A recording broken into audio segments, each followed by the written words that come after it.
If you imagine standing on a stage and you've got a microphone and there's thousands of people in the audience and you want to get the people you want to work with, walking up there and saying, you need to color code your scarves, not an amen moment. You walk up there and you say, the weight of your things is crushing. Have you ever not wanted to have people over because you're so afraid they're going to look in your closet? Are you tired of buying things constantly, but you can't seem to get ahead? That's when that woman or that person goes, yes. So instead of giving information, we need to really be talking about transformation. What will be different by working with you? What are those pain points, those symptoms that people are experiencing? That is so much more powerful than color code your closet. Hey, pro organizers, it's Melissa, and I am bringing you an encore episode today, but here is why I am doing it. First of all, as we all know, our attention spans are very short, and this episode happened over a year ago, and I'm guessing that even if you are a rabid podcast listener, which, by the way, thank you. I was at the NAPO conference in California last week, and I had so many lovely, lovely, wonderful human beings come up to me and be like, oh my gosh, I listened to the podcast. Thank you so much. So anyway, if you are one of those people, shout out. Lovely to meet you. And thank you for always listening. But even if you are a very loyal podcast listener, we get so much information in a day, a week, a month, and a year that it's impossible to remember everything. And this episode, I revisited it myself and I was like, oh my gosh, I forgot how many awesome gems are in here from my friend and colleague. So I wanted to repost it. And I think that it will especially fit in with the conversation that we have been having lately about please be you in your business. I want everybody to show their personality, to talk about what they do. Let's not be afraid to talk about the things that we do. Working with ADHD or neurodivergent clients, working with people who have chronic disorganization or hoarding, working with people going through life transitions. If you do these things, I want you to talk about them. And by the way, if you are an organizer that leans into the luxury market, I want you to talk about that. I want you to talk about exactly what you do for clients and how you do it and talk to them about it. And that is what we are talking about today.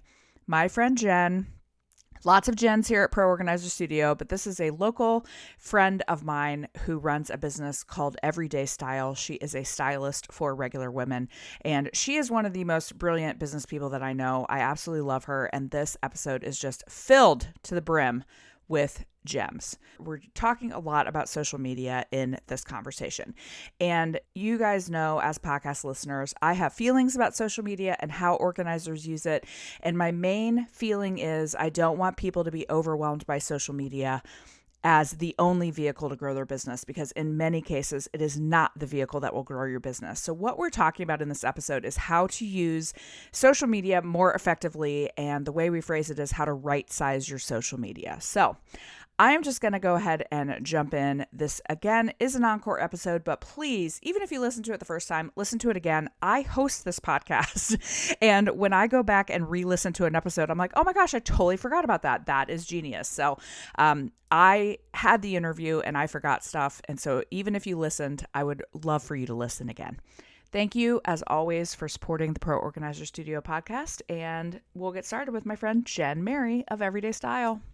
This is absolutely factually correct. One of my favorite people on the planet. My friend Jen Mary from Everyday Style is here with me. How are you? I am so good. I love it when we can pretend that we're working and we still are going to have the same conversation. Like we're productive and we get to spend time together. So absolutely love this. Love it. Jen has been a guest on our podcast before, and she and I met at a networking event years ago, like 2019, I think. Yeah. And we just like totally hit it off. And she has a business that does similar things to what we do. We have analogous clients, and I love her. And I wish you guys all got her in person. I get her in person. You guys don't, but she just has the most creative ideas. And we were talking offline about something the other day, and I'm like, girl, we just need to get on the podcast and record it. So yes. Can you give people the 2-second version of what you do in life? Yeah, absolutely. So my business is called Everyday Style. We make daily style easy for just like regular everyday women. We don't work with celebrities and models and photo shoots. We work with women who are tired of hiding from their friends at the grocery store, right? Who like dread date night because they have nothing to wear. We really want to bring the joy back to getting dressed so that women can live full, rich lives, but we want to make it really easy. So we have capsule wardrobe guides and style classes and our membership. And then we have my podcast, which is the Everyday Style School, which teaches you everything your mom never did about getting dressed. I love what Jen does for people. It's called Everyday for a reason. We are not talking about going to shop at Chanel unless you want to, which good for you, girl. We support that. Yes, we support that, but we just want everyday people to feel happy and confident in themselves. But the reason we are having this conversation is because we have recently started to align on things that we see on social media. And obviously, if you're listening to this podcast, I'm hoping that you listened to a couple of episodes ago when I did an entire podcast about why social media isn't it for organizers. And I stand by that. However, in that podcast, we did say, we're not telling you to completely abandon social media. And so if you are going to continue using social media, and if you are going to do like, let's say 1 post a week, like Kate suggested, we want it to be a really good post. And that's what Jen and I have feelings about. We have feelings, right? Oh, we have many, many feelings about social media. Many. We have so many feelings. Well, let me start out with, before we get into what we were going to talk about, I do want to hear from you. Explain a little bit about your feelings on social media in terms of what we do as organizers or what people in your style network do. Yeah, so my style network actually trains stylists to be in-home one-on-one wardrobe stylists. So the parallels are definitely there, sort of how we work with people, what services that we provide. So I think there's so much to take out of what we talk about that your organizers can take. I really think that everybody needs to right size social media in their own business. Yeah. That's it. I mean, we live in the digital age, and when somebody hears about you or sees you somewhere, or their friend tells them about you, they're going to go to your social media. When you have to have something, you can't have just nothing. It's just proof of life. But I really think that every small business owner should dig into how much time they're spending on it and what is it actually getting you. And I charged my stylist, find out how much time are you spending creating social media? Like sit down and batch content for a month. If that's 1 post a week, how long did it take you to do 4? If you want to do 2, how long did it take you to do 8? Everything from ideation to scheduling it, all the creative, all the captions, how long did that take you? And then at the end of the month, go back and look at your analytics. I don't know about you, but I'm obsessed with looking at my analytics on Instagram. And if you have a business or creator account, which you should, you can see there's just on every post, view analytics. The thing that it will show you is how many non-followers was your content delivered to. It is low. It is really, really low. And I feel like organizers and stylists, they're doing this to gain a following. They're doing this to get clients. But if it's only showing your things to people who already follow you, what's it for? What's it for? And so at the end of the month, you can go, well, I spent 12 hours and it was delivered to 5 people. Right. That's not a good use of time. Also, not only how many non-followers is it getting delivered to, but thinking about how many of your actual followers saw it. Oh yeah, that's a depressing number, isn't it? I mean, based on things that I've read, it can be as low as 10% of the people follow you. I think that's a really generous number. Yeah. I think let's look. I have my phone here. I'm going to pull it up. Let's do a real-time data dive. We are using, as my husband frequently says, he's like, if only in our pockets we had a computer that had all of the information in the world that we could look up. So I have, all right. So this post is doing 95% better than my recent post. So this is a good one, right? Let's boost it. Don't boost it. Tip number 1. Oh, please don't. Let's view the insights. So I have, I don't know, around 7,000 followers. It reached 1,737 people. Okay. Of that, 17 were non-followers. 17 people. Yep. 17 people. Now, luckily that was like a post I took at Target of my new zebra jacket that I adore. And I put it up with a picture of my dog.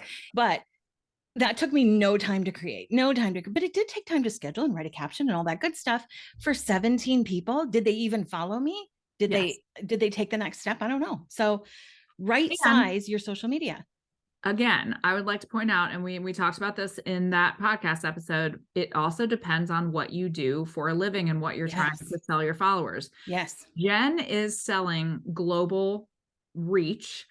So she is putting out social media, and theoretically, no matter where you are in the universe, you can buy Jen's product. Yeah. If you are an organizer selling in-home, local, regional organizing services, thinking about who you're doing those posts for and who is even going to possibly see it. And if you're spending 2 hours on a reel, making it perfect, Yes. versus spending 2 hours doing SEO on your website or working on your Google business profile, that's what we want you to look at. We both want you to look at your data and see what it is actually giving you for the time that you're spending. Absolutely. Absolutely. I made my stylist take a little pledge at the beginning of the year that they were only going to do things that worked. Because when you start cutting out things that aren't working, you get a lot of time back.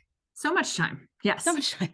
So much time. So that's why I wanted to talk to you, because we were having a conversation about things that we see as business coaches that are done with the best of intentions.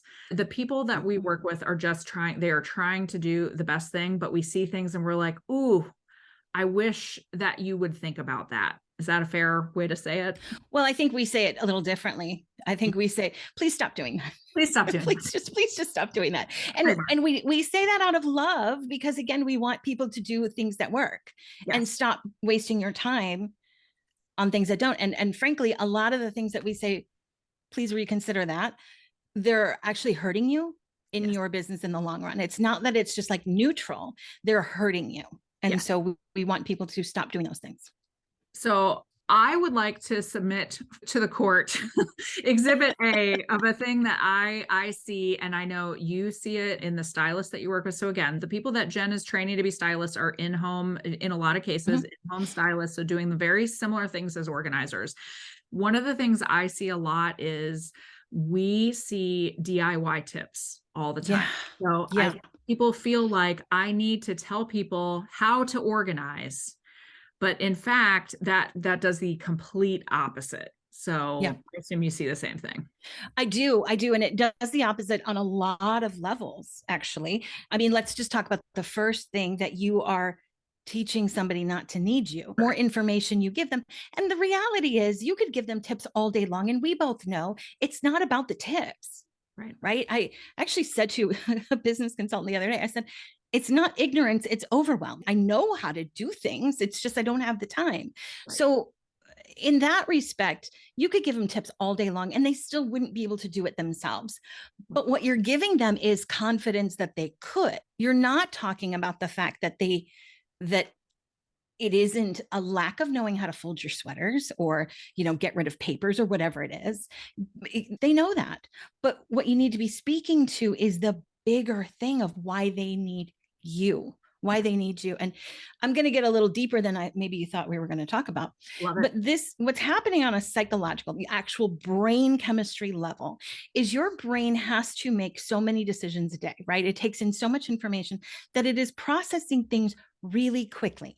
And we need to stop the scroll of the brain, right? Just like the graphic, which I know we're going to talk about, stops the scroll of the feed. Your messaging and what you're talking about needs to stop the scroll of the brain from just taking in information, and your brain is like, oh, don't need that.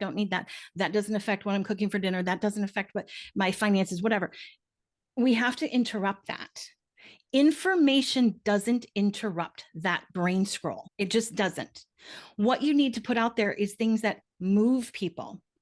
And a messaging person that I work with says she's always looking for the lean in, right? Like when you say something, what do people lean in? What do they lean into? When I was speaking on stage a lot, I would look for the head nods. I would look for them to look to their neighbor and kind of chuckle a little bit. And on social media, I'm looking for the amen, the preach sister. Every post you do that can be answered with an amen, preach sister, that is interrupting that brain scroll. And it makes people, oh, wait, what? What is she talking about? If you imagine standing on a stage and you've got a microphone or a megaphone and you're talking to people and there's thousands of people in the audience and you want to get the people you want to work with, going up there and saying, there's a sale at Container Store, that's no amen moment. Right.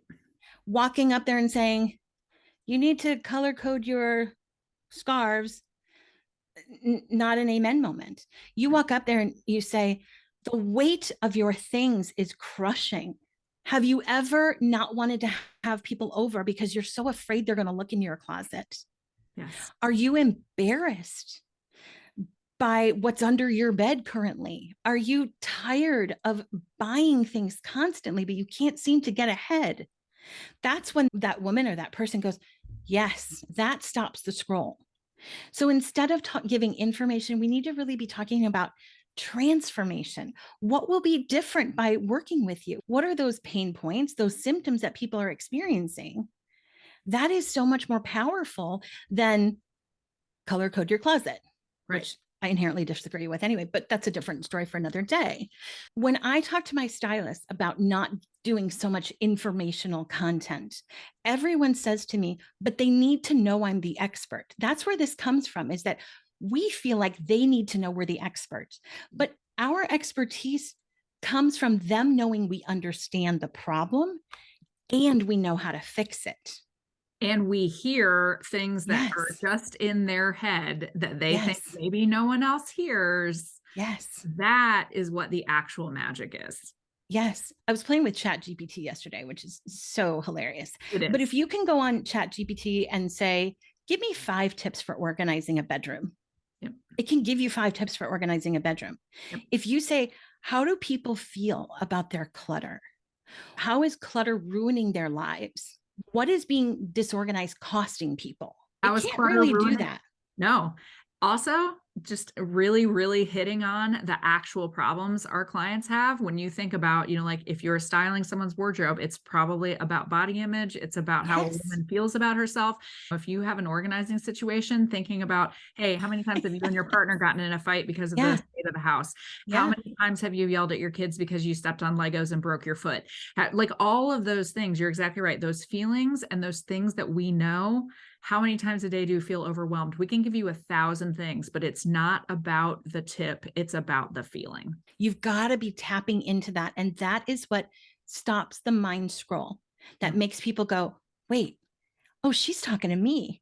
How does she know? When you have people saying to you, I felt like you were talking to me. Mm-hmm. There's a sale at Container Store is not talking to anybody. It's just talking. Yep. But how many times have you and your husband gotten a fight? Yeah. How many times have you bought bins and ended up less organized than before? Yep. That's one of those, oh my God, she knows. She knows. And if I were only doing content like that, that's the only kind of content I would do. Yep. Sharing client stories, so powerful, because you're sharing those experiences through what someone else just like them has gone through. And it's frankly a whole lot easier than trying to come up with clever tips and to stand out. I mean, both of us exist in very crowded industries. Very. Yep. And there's plenty of TV shows that can teach you how to unclutter your home or dress yourself. But what nobody can do is get into your heart and into your mind and understand why the transformation is necessary. So yeah, please stop with the informational content. No informational content. Yes. One of the things that Jen, our founder, says is inspiration, not information. So I like what you said, transformation, not it's whatever word you want to use, just not the information. And just think about every single one of us who have been inside someone's home, the number of organizing books that almost every client owns. Yes. Or copies of Real Simple magazine that had all the January organization tips, the books.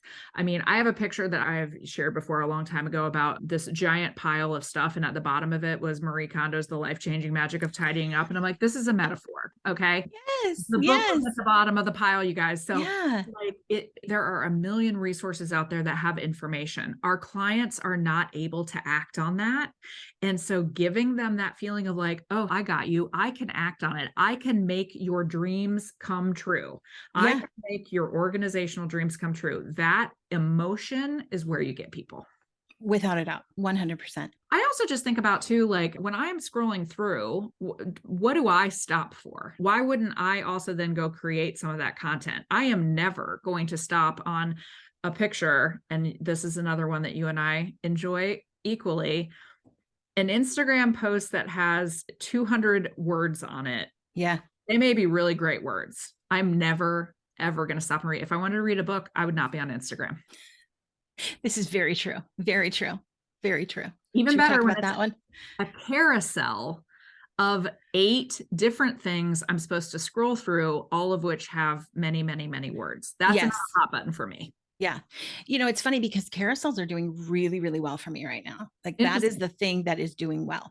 So I'm going to keep doing them. But there's a guy I follow, the Stephen Mellor, Mellor. He gives really good social media tips, really good. And he does a ton of carousels, but everything has one bullet point, like one bullet. All of his text is, all the backgrounds are the text is white. It is so clear. And at the end of it, you're like, oh, I got something out of that. But, and it's funny, you and I were talking the other day about people pitching opportunities as collaborations. Yes.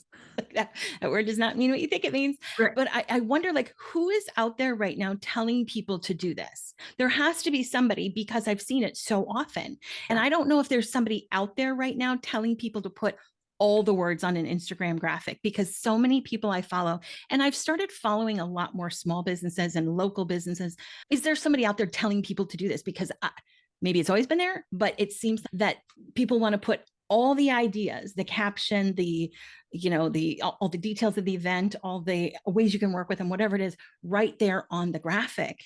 And that's not what the graphic is for. Right? If your message is getting the mind scrolling to stop, the graphic is actually getting the real scroll to stop. Just stop. You could post one fluorescent orange square and it would attract more people than your wall of text. Because it's different. It's different. And it's unique. And it makes you go, what's this? If you look at it from a copywriting perspective, in copywriting, the objective is just to move people to the next thing, right? That's all it is. Just the picture moves people to read the caption. The caption moves people to do whatever it is. Comment, DM you, go to your website, whatever it is. But if you lose them there, you have no opportunity. And I heard something the other day and I was like, oh, this explains it. It was a podcast I was listening to with Nikki Rausch. I don't know if you know her. She's really good. But she was talking about cat energy versus dog energy. Okay. In sales. Yes. So I don't know if you're cat people or dog people. I am both, but I have dogs. The other day, my dog got out and he actually wanted to leave with the Amazon driver. So I'm and he's pretty new to our house. So I don't know if he's a runner or not, but I'm in the driveway and I'm like, come on, buddy, come on. And I'm getting super hyped up and really excited. If you did that to a cat, they would run. Yes. They would run. Like, I'll show you. I'll show you. Right. So Nikki talks about the here, kitty, kitty language. Okay. Because to call a cat that got out, you would say, here, kitty, kitty, come here, come here. And you would actually get quieter. Yeah. And do these little things to entice people. I feel like that caption, the wall of text graphic, is all about the dog energy. Like, I want to tell you everything right now. And I'm so excited about it. And this thing is amazing. It's very dog energy. And first of all, I love cat and dog energy. That's hilarious. Yeah. But I also, like, if you really want to take it seriously, I would say what you talked about earlier in terms of, I want to show you I'm an expert. I think that's all, it's all part of that, because I have to dump out every piece of information I have. Yes. So I make sure I feel like I've accomplished something. And that's dog energy. I love that. Yep. I think a lot of that just stems from imposter syndrome, and there is no way to get over imposter syndrome except to work. Confidence comes from working. Yeah. It comes from experience. It comes from experiencing things and dealing with all different situations and types of clients. And you also have more meaningful stories to share the more you work. Yes. The more you just get out there and do, the more you actually have to say, and you can stop relying on these things to prove to everyone that you're the expert. I wish I could attribute it to someone, because I would love to, but I heard something years ago that said the only people who don't have imposter syndrome are actual imposters. Like, con men so true. Don't have imposter syndrome because they are imposters. Like, the only people who do are those of us who are like, no, but I'm legit, you guys, I swear. Yeah. Well, I hate to bash anybody, but there is that saying, like, give me the confidence of a mediocre guy. Yes. Right. Yes. That's so true. Yeah. And they just put it out there. They're like, buy my stuff. And people are like, okay, I guess I'm supposed to buy your stuff. And meanwhile, real experts and real people with real things to say are like, well, here are 87 tips of how you could do my job by yourself. And Yeah. if you still like me, you can call me. Like, Yes. knock it off. Get that guy's energy. Get that guy's Awesome. energy. And also the other thing too, just if on the social media thing, is showing yourself, your authentic self, is going to get you people Yeah. all day long. By the way, whomever you are, please don't try to be someone else. Like, don't Yes. try to be someone that you're not, Yes. right? Yes. I like to try to be funny on social media. That might not be your jam. Please don't do that if it's not authentic to you. Whatever your personality is, Yeah. show that personality, because that is what people connect with. And I see Yeah. a lot of these social media kind of mistakes that we're seeing are, your whole grid is just words, or your whole grid had, like, I haven't seen you in 9 months on your, like, there, you don't exist. Yep. And I want to tell people, because I understand why people don't want to show themselves. Sometimes Totally get it. we don't feel great about ourselves. Sometimes our hair it's not having a good hair day. I have 1,000 reasons why we sometimes don't want to show up. Nobody cares about that. We are our own worst enemy on that. Please just show yourself. That is who people buy from. That's who people connect with. Yeah. You have to stand out in these overcrowded spaces. Yes. And when you can put a face to a name, when you can do that and make the person human, that is worth 100 really great stock photo thing. I mean, we all use stock photos. We have to. I always admire these people who have like a photo shoot for everything. Yes. It's exhausting to me. It's so exhausting to me. I have to sit and get my hair done, and there's hot lights, and no, thank you. Yeah. But if you don't have that, yes, you have to use some stock photography, but take 2 good pictures of yourself, 2, and pop them in there every once in a while. If you're not, if you're not ready to be dancing on reels all the time, cool, don't do that. But people at least have to see you every now and again. Just, it can't be a generic. You're not a magazine. On your Instagram profile pic, it should be you. If you're a small business, it needs to be you, not your logo. It has to be a nice, happy, shiny, smiling, close-up picture of you. Yes, absolutely. Are there any other things that you have been seeing recently under the please don't do that category? Oh gosh, so much. I think one of the things I see all the time is every post is about, hey, buy my thing. Hey, buy my thing, buy my thing. Sign up, buy my thing, buy my thing. And again, it comes back to this idea that every post has to be a make or break. Yes. Right? Like, if they don't read it now, they'll never, people know where to find you. They do. But if it's like baskets are on sale at Container Store, hire me. There's this disconnect where you're not telling them why it matters or what you can do for them or anything. It's just, hey, buy my thing, buy my thing. And I think we have to remember that business owners and Instagram are inherently at odds. Yes. Right? Like, my goal is to get you off of Instagram and to buy my thing. Yeah. Instagram's goal is to keep you on Instagram. So there's always this, and you've got to give Instagram a little bit of what it wants, of just inviting people to engage with you, inviting people to, hey, go check out my highlights, keeping people on their platform rather than just buy my thing, buy my thing, buy my thing, buy my thing. You don't make sales off of Instagram, especially in your type of model. Correct. I had one of my stylists, she's like, I got my first client from Instagram. I'm like, oh, cool. Tell me about that. And she said, well, her friend mentioned me to her. Then she went on Instagram and she liked what she saw. So she called me. She didn't get that client. You didn't get a client from Instagram. You got a client. You got a referral. Go thank your friend. You got a referral, which is one of the most important places any of us get business. What you got from Instagram was what we say all the time is proof of life. The person went to your Instagram and said, okay, they look like someone I would like to spend time with. Yeah. Or they look legit, or they look whatever. It was that, okay, I'm confirming that this is a good decision. Yes. That's different. That is very different. Very different. I think about Instagram growth, like pushing a boulder up the hill. Yes. Right. I mean, there is a point you get to the hill and then it starts to roll downhill and get easier, and I was following Brock Johnson from Insta Club Hub, and he's talking about, this post got me 17,000 followers. Like, girl, if I get like 3, I'm like, look at that. I'm amazing. This makes you realize that other people are in like different stratospheres of but this whole business is about Instagram growth. My business is not about social media growth. It's not about that. And so just continuing to give value to the same people who are always following you, pushing that boulder up the hill, one person at a time. Everybody who has a local in-person business has to understand that your business is going to drive traffic to your Instagram rather than your Instagram driving traffic to your business. That's just how it works when you don't have a humongous, and when I say humongous, it's like over 20, 30, 40, 50,000. If you don't have that, you are still driving people.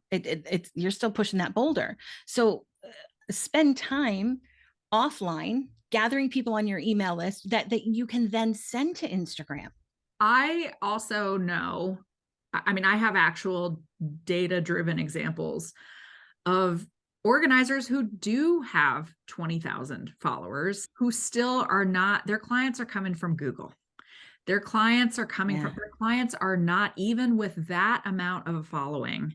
Yeah. That's still not the main source of their clients. Or when you get to that following, you probably will have some people who are like, oh, I found you on Instagram. So you can Probably. definitely, I got that client from Instagram. It's still going to be a fraction of the people that are coming to them.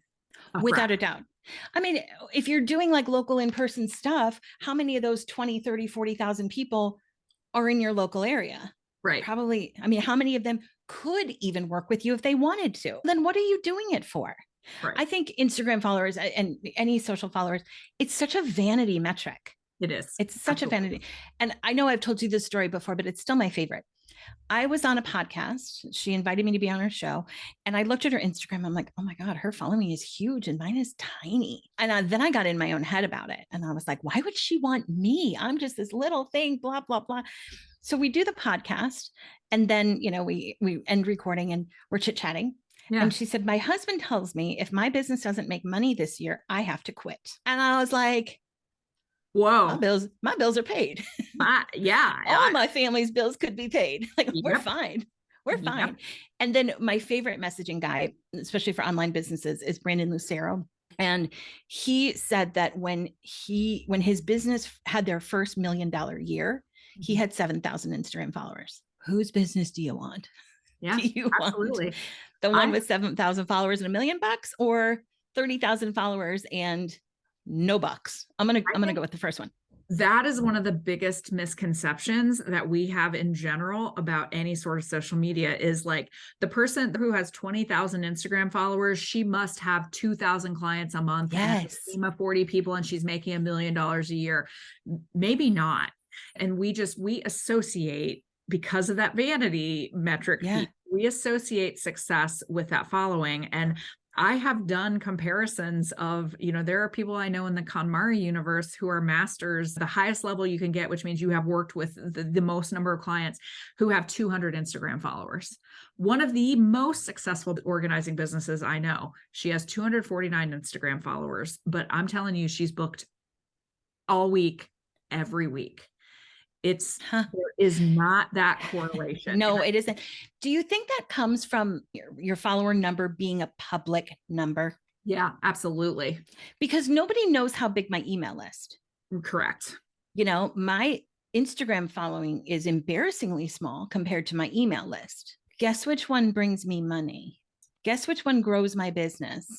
It's not the Instagram one. And with organizers, I can tell you, because a lot of organizers are like, I only have 100 people on my email list. It doesn't matter. Nobody knows. The number's not public. Nobody knows, number one. And number two, everybody that sends out an email, anybody who's regular on an email newsletter list, you actually generate clients out of that. You can have 20 people on your email list, but someone's going to sign up with you. It's not about that number. I do think there's something to that public piece of it. I think it is. Like, if I'm growing my email list, well, that's not fun. No one can see it. Right. Yeah. Let's stop running a public race. Who cares? And focus on numbers that matter. I think, though, one challenge that people on Instagram have, and I see this with my stylist, we market on social media like influencers do.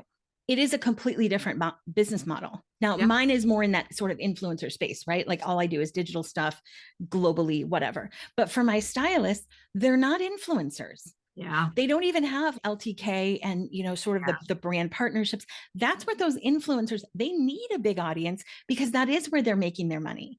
Because So they drive them to the links and they drive them to the correct. things. We are Correct. not doing that same thing. That's a great point. So we have to stop using the same social media strategy that they are. They need to be putting out constant content. They need to be sharing products. They need to be doing all those things. Yep. You know, if you only have 200 followers on social media and you share a link for my girls, maybe a pair of jeans at Nordstrom, and you make $8 off that, it isn't going to add up real quick. No. So I think something everyone needs to stop doing is using the same strategy that a business model that isn't yours is using.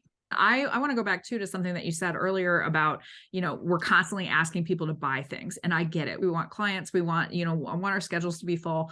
But if we are constantly asking people for things, think about all the times per day you're scrolling and you're being asked to buy something. It's nonstop and it's exhausting. It's exhausting.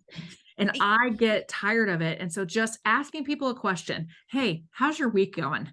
It could be nothing to do with organizing, or, hey, tell me about the most annoying toy your kids have in their playroom. Tell me about the most annoying. Do you have a drawer in your kitchen that won't open because it's got a potato masher in it? Tell me about, well, I don't care what it is. Like, ask them to tell you something, actually get some engagement. If that's what you are trying to do, you are trying to get engagement. You're trying to get people to connect with you. So giving people the ball is really, really important. People love to talk. They love to talk about themselves. They do. Right. So give them opportunities to do that. And, it all goes back to the whole like dating relationship. I met my husband on Match.com. It wasn't, hi, I'm Jennifer. Hi, I'm Andrew. Want to get married? Yeah, like right. That didn't happen. And when you look at like the client sales cycle, some are very quick. Yeah. I was standing on stage doing a presentation, and this woman walks up on stage with me and puts a note on the podium. And I was like, oh my gosh, like, is my underwear showing? Like, what is happening here? And I read it and it says, can you go shopping with me after this? That is the quickest sales cycle ever, right? Right. She did ask you to get married that day. She did. She absolutely did. And then I had a friend who for close to 5 years said, when I lose 10 pounds, I'm going to hire you. I was like, okay, sounds good. That was a 5-year sales cycle. Yep. It was a 5-year dating relationship. Not everybody is going to be right off the jump.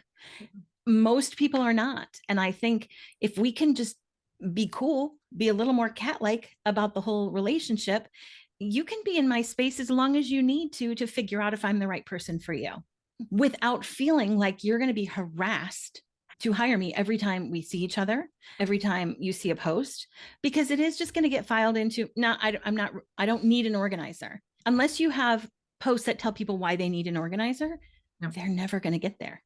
Some people will. Some people know it's a problem. Other people need to be told.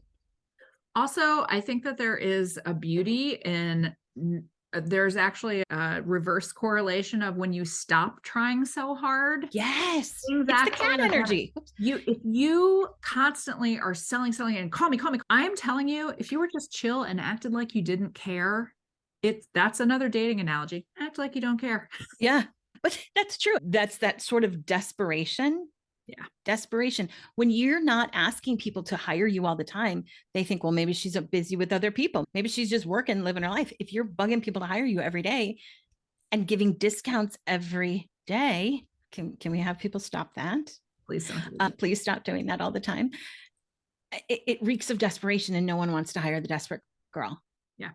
The other thing, so can we talk about things they need to start doing for just one sec? Absolutely. Lean into local. Lean into local. This is what differentiates you from every other influencer on Instagram, is that you are where you are. A carousel post that I encourage my people to do, where to take your clothes after we did a closet edit. Yes. After I came to your house and we cleaned out your closet, where should you take your things? And then I had them highlight 5 places, women's organizations in their community that accept clothes. And guess what? They follow you back. You build relationships. It's all of that. I also say, snap a picture like, oh, picking up my coffee from blah, blah, blah to start my day of organizing. A long day of 3 clients means I need to be well caffeinated. And you don't go to Starbucks anymore. Starbucks isn't going to follow you and share your stuff and add you to their stories. And you go to local coffee shops.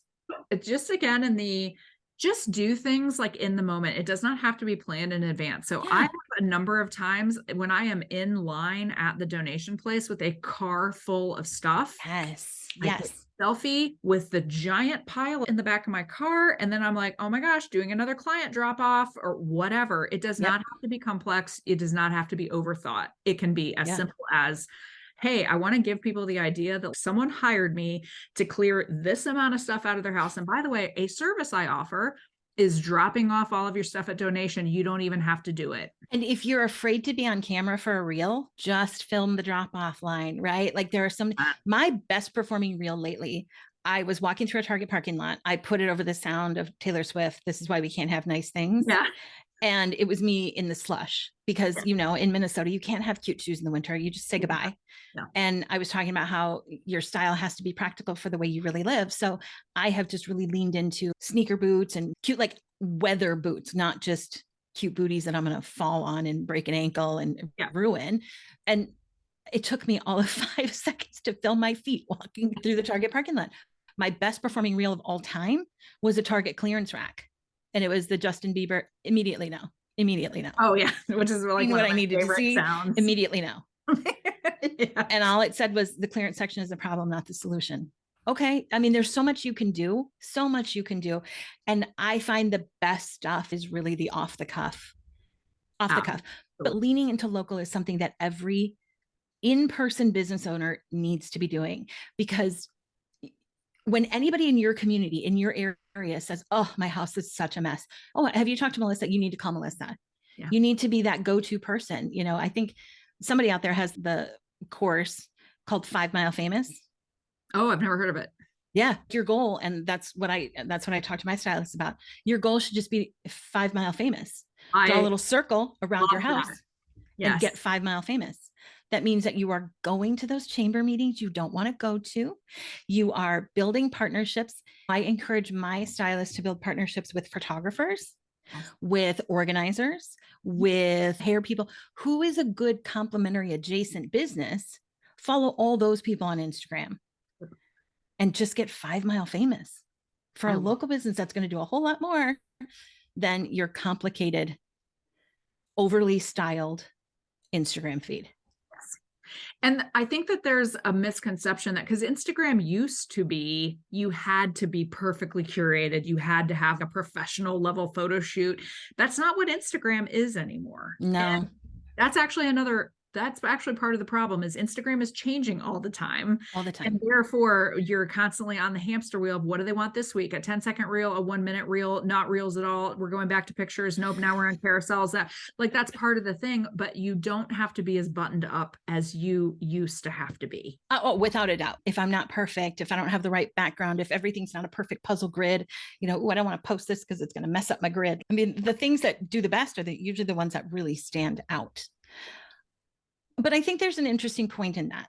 If you are so concerned about what the Instagram algorithm is showing right now, who cares? Yeah. I have always just put out the content that I want to put out, understanding my static posts aren't going to get as much traction as a reel, but then reels tanked, and I talk to business owners all the time are like, what's the best time to post? Whatever time you want. The time you're going to do it. There is not like, if you post at 10 a.m., it's going to go viral. And if you post at 3 p.m., no one's going to see it. That's just not going to happen. So being so concerned about the algorithm and what it wants to the point where it paralyzes you from doing anything is really a waste of time. I just think in general, remembering that you do not control anything that's happening on these multi-billion-dollar platforms, and the rules are going to change possibly hourly. Yep. And so just saying, I'm going to spend the least amount of time I can to show that proper proof of life, authenticity, legitimacy, whatever word you want to use. I'm going to do a proper amount of time, but then I'm going to go control the things that I own. Yes. I own my website. I own my Google business profile. I own my email list. I own those things forever. No one can take those away from me. Past client lists. Yes. My relationships.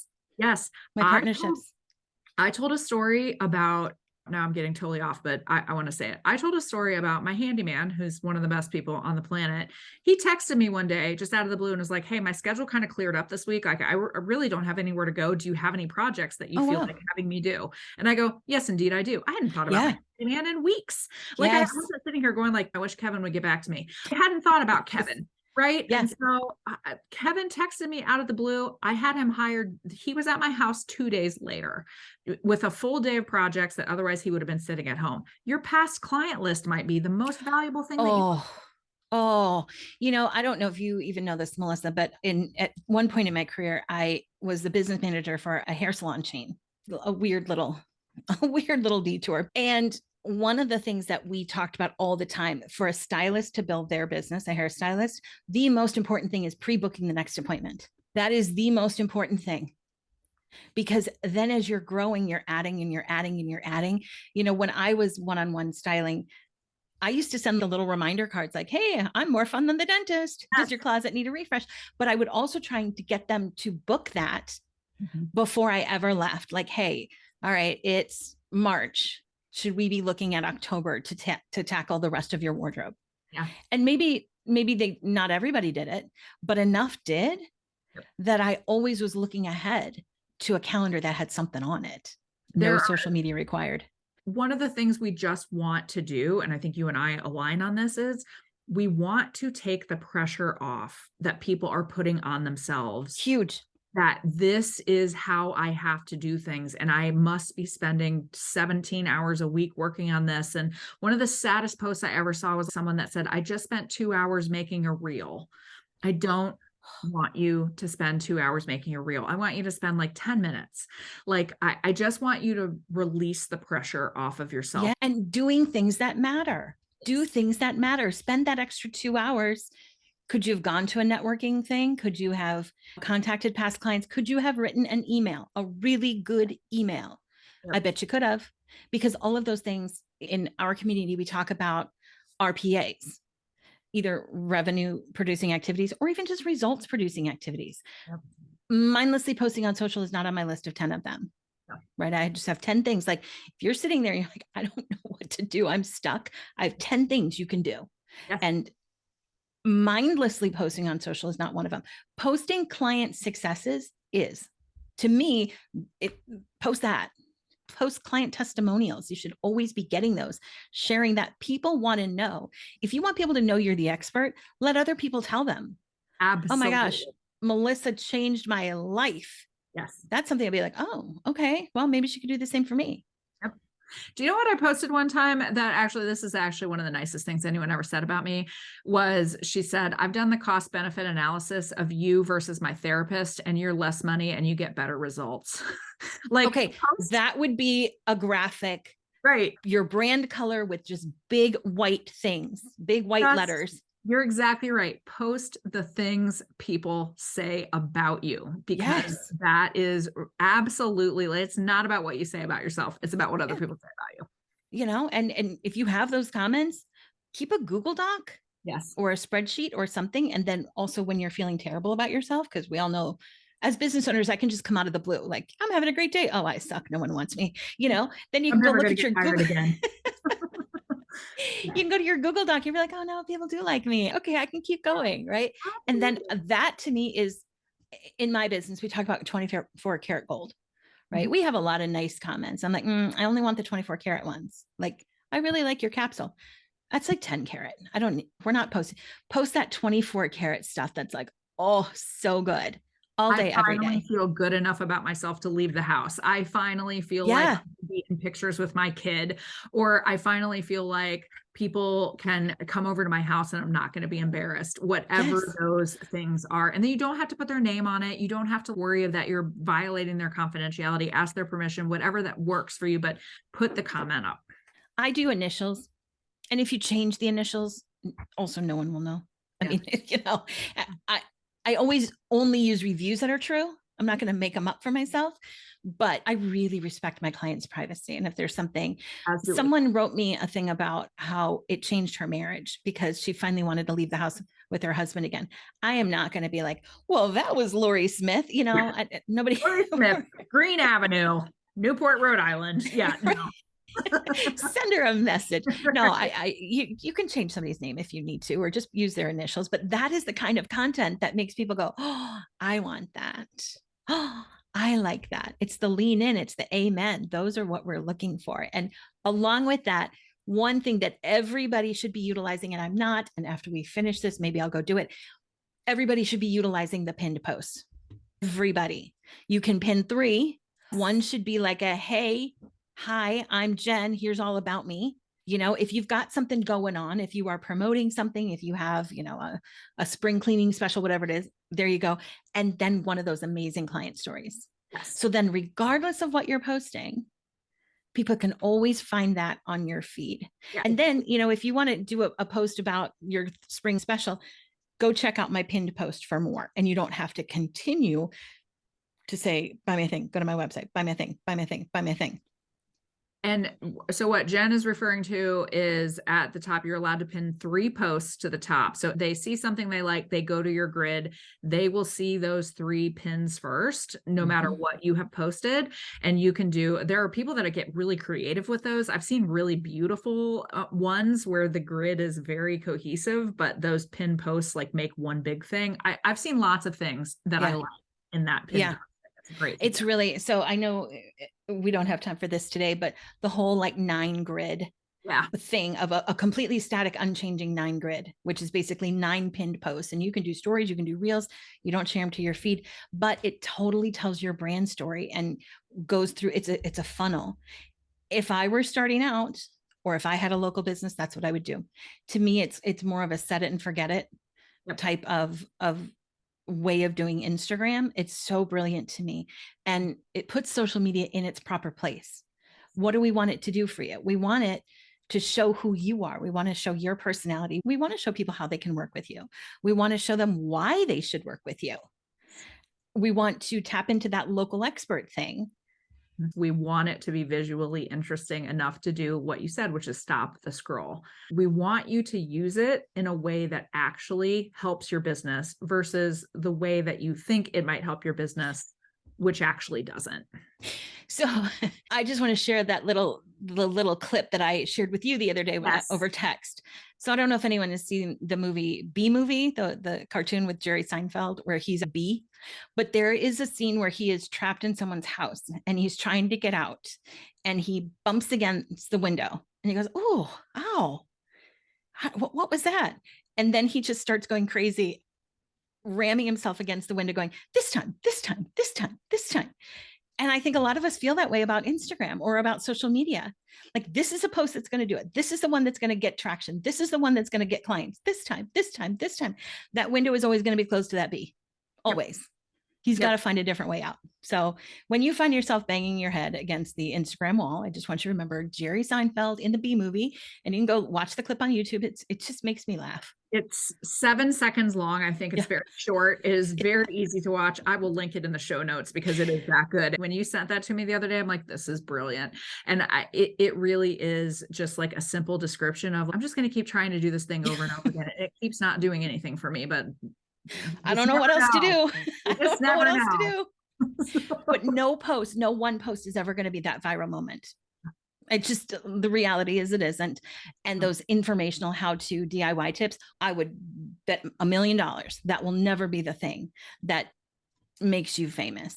I need to add another, please don't do this, just in the category of this one's extremely specific, but Jen and I different Jen, the founder of Pro Organizer Studio, and I did a podcast that literally was all about, you don't need before and after photos. It was go back. I can't remember what episode it is. I'll link it in the show notes, but there are some people that still really, really want to do before and afters. Totally cool.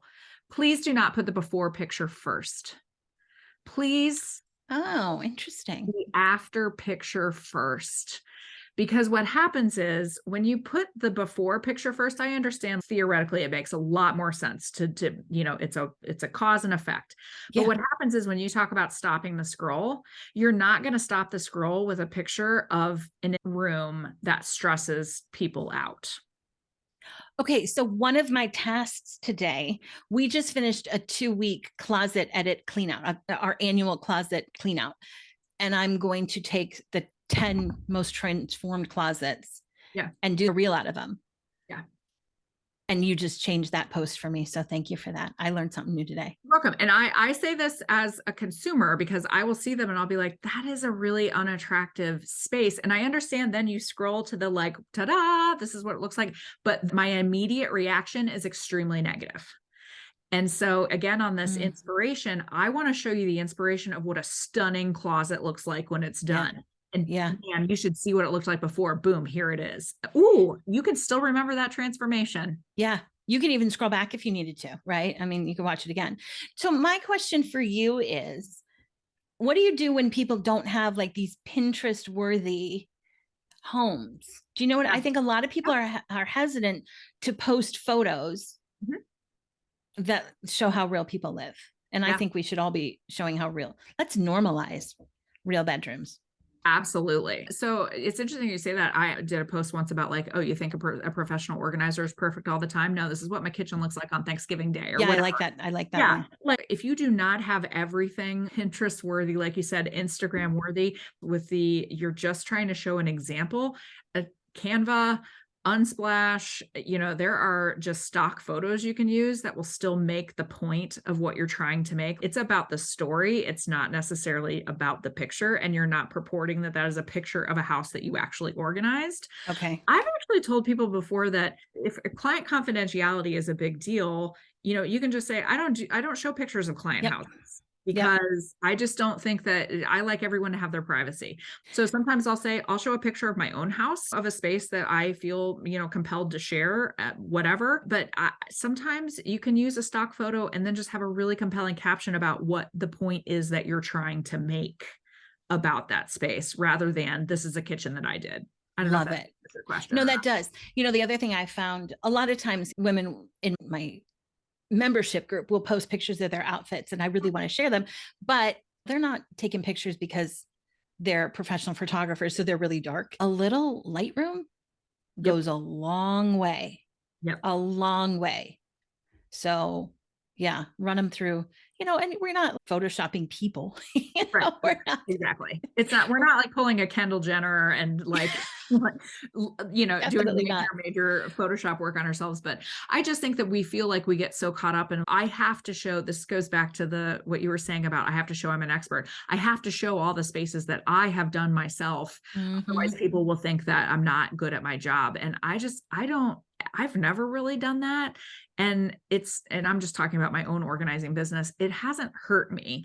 I don't have people that are like, I'm going to need 22 before and after photos. Otherwise I'm not hiring you. I think that's another thing that we think we have to do it to be authentic. And you actually don't. Well, when I was a one-on-one stylist, I never posted before and afters for a lot of reasons. Number one, here's my client at her worst, and it is actually a person. It's not just like a space, it's them. The other problem was my transformations weren't that transformational on the outside. That's the thing about organizing too, is sometimes those after photos aren't like oh my gosh, this is the most beautiful thing I've ever seen, but it was absolutely life-changing for that client. Yes. Yeah. I mean, I think if you've got something that's really amazing, the closet transformations in 2 weeks that we saw in our challenge, holy moly, I was so impressed. Yeah. But I think the bigger thing is how they feel getting rid of 11 bags of clothes, being able to get all of their clothes, being able to get their drawers to shut. Like that's a big deal. And sometimes those things don't show up on camera. Yes. A lot of times they don't. Yeah. And so that's why if you have something that's really, really impressive and your client is cool with you showing it, I love it. That's great. It's just, again, it's about trying to be able to capture what is that feeling that they got from that transformation. And also that's maybe going like way too deep, but I also think there's something about in styling or even in organizing, there's a self-esteem piece of look how awful it was. Yes, exactly. Terrible. Your outfits were terrible. Your house. You believe terrible. She left the house like that? It's not empowering and it's not a good message. That's why I hate the phrase new year, new you. Oh, don't even. Why, what was wrong with me before? Literally nothing, I wanted to improve myself, but I don't think that also makes us need to say, whew, this was awful before. I think it's like, to me, that's why I don't like doing it. Yeah. Yeah. I think that is a really good point. Really good point. Sometimes the transformations just don't show on camera. Yes. I said this was going to be fast, but that's fine. This has been awesome. Thank you so much. This is how we roll. But just in general for all of you, all we're trying to say is nothing is all good or all bad, right? We're not saying social media is terrible. It's not. It's a tool in your arsenal. It should not be the most important tool in your arsenal, but if you are going to do it, please just think about what is the most impactful way that you can do it in the shortest amount of time. Yeah. Spend your time doing the right things. Only do what works. Only do what matters. Yes. And don't be the bee. Don't be the bee. Don't be the bee. That's the great thing. To your point way earlier, we have these opinions because we want women to be successful at their businesses. You want to create successful stylists. I want to create successful professional organizers. How many people quit because they didn't get traction? They didn't get momentum. And yet they felt like they were working all the time. They were trying. But, sometimes if you bang your head against the wall long enough, you realize it's the wrong wall. Yeah. It's the wrong wall. And what's so sad to me is that a woman would let her dream of having a business go, give up, go back to having a job, take time away from her family, whatever those dreams are for you, that the reason you started a business, to let those go because you were playing in a system that wasn't designed to make you successful. It wasn't. So it's not surprising you're not successful with it, but it can be. Social media. I love social media. I love it. I think it's fantastic. We got to be social on it. Are you liking people's stuff? Are you talking to your adjacent businesses? Are you involved in your local community? Let's be social about it. And let's give people what they need to realize they need us and that we have the understanding and the ability to solve their problem. Like you said, there's a million books. Everyone has them. It wasn't Marie Kondo's book that made her famous and successful. You know what it was? Spark Joy. It was this feeling that everything you own should spark joy. And that set off a movement of people who started looking at their things in a different way. Yes. She did not say, you should fold your clothes like this. Yeah. You should touch everything, blah, blah, blah. Yes, all that is in there, sure. But that's not what her message was. It was everything you own should spark joy. And that is something that people go, yeah, preach. Yes. And that right there, that says it all. You have got to create that spark of that feeling. That. Yeah. Feeling. And don't compare yourself to Marie Kondo because everyone's like, okay, I got to sit here and come up with my own spark joy. No, you don't. What you need to do is talk more, because when you talk, the words just come. One of my business coaches has this thing: when you're down on your business, just cast the vision. Just start talking about your business to everyone, not trying to sell anything, just cast the vision.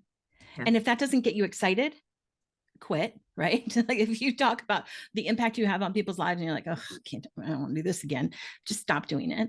But you find the words, you find your message when you just talk more. I love it. Is there anything that we have not covered? There's so much we haven't covered, but I think we got so much. Jen, I mean this, I kind of said at the beginning, I get so much inspiration from Jen. First of all, she also offers a lot of things that are services that are very helpful to people in our industry. Like I said, we have very analogous industries. So please check her out. I love her as a human being and as a podcast content creator and just all of the things. So please go check her out. I will link everything in the show notes. So thank you so much for joining us again. Oh, thank you. And the feeling is so mutual. It's just a mutual admiration society. This is a reminder to go network, because if we hadn't gone to that meeting, we would not know each other. I did not want to go. It was hot. It was like 100 degrees. And I don't like going outside when it's hot. Yes. So I didn't want to go, but I was like, you have to go. And it was the best business decision I've made when I moved to Minnesota. So go to the thing, people. Just go. We know that it's not fun, but sometimes the magic happens. You know, but there are people who actually like it. There are. I know. I don't know who those people are. They're weird. I don't either. I don't know. If you're one of those people, I am so impressed with you. Keep doing it. Just keep making those connections because you just never know. They're magic. So thank you. Thank you. Bye.